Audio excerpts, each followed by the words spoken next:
The question is, find the domain of sine inverse of 4 by 3 plus 2 cos x. We know the situation.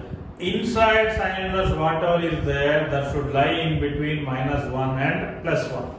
That is, minus 1 is less than or equals to 4 by 3 plus 2 cos x is less than or equals to 1. I hope everyone got this situation. Now here two cases. One is this one and other is this one. So first case I am handling, see, that is 4 by 3 plus 2 cos x is greater than or equals to minus 1. And other case is 4 by 3 plus 2 cos x is less than or equals to 1. Two cases we have. Now when you are handling the first case, here we have some quantity. If this quantity is greater than or equals to minus 1. So in these problems, always inequality problems, while solving, one major mistake students do is they will directly jump into simplifications and they will start simplification. Before doing the simplification, we need to analyze whether it is a fact or not. If it is a fact, then x belongs to R. If it is not a fact, then for what values of x it is fact, we need to check.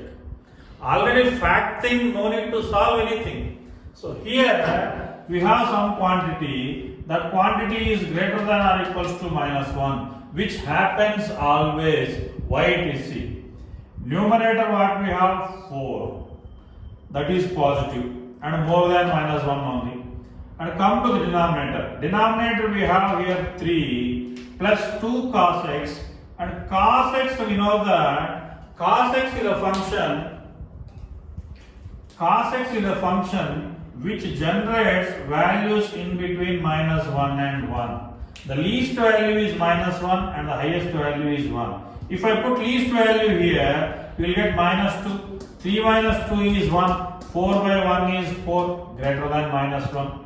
You take the highest value 1 if I keep here. 2 into 1 is 2. 2 plus 3 is 5. 4 by 5 is 0 point something, still greater than minus 1. In between these two, you take any value. Sample I am taking 0. If you keep cos x as 0, you will get 4 by 3. That is more than. So that means it is a known fact actually. So 4 by 3 plus 2 cos x is always positive. So then here the solution is x belongs to R. That means we can forget the situation. We will move forward to the next part. And here, so this we can't tell. So it may be possible and it may not be possible. Generally greater than 1, less than 1 means you straight away proceed. But such things are there. If you have any small error of the doubt, say there is a possibility that it may be positive. So then you can't directly simplify. If you directly simplify, that is meaningless. Already if you declare something as a dog means, again what will you prove it as a dog actually? Here the same thing. So here already it is greater than or equals to minus 1, then x belongs to R. Now we will come back here. This is uncertain, so we can't say like that different values will come. So then how we will solve this one is, we will take the reciprocal of this one. 3 plus 2 cos x divided by 4. When you take the reciprocal, less than becomes greater than. Okay. Then we will get 3 plus 2 cos x is greater than or equals to 4. Then 2 cos x is greater than or equals to 1. Then cos x is greater than or equals to 1 by 2. Now cos x is greater than or equals to 1 by 2. How to solve? Yesterday we saw. When cos x is greater than or equals to 1 by 2. So first we need the graph of cos x. So I am taking one cycle here. This cycle is minus pi by 2 to pi by 2. Where cos is positive. Now we know that half is a line somewhere over here. You know that y equals to 1 by 2 will come here somewhere. So this is the line. In this cycle, the portion what they are required is this one. So cos x is either equal to or more than 1 by 2. When it is exactly equal is, here this point is minus pi by 3 and this point is plus pi by 3.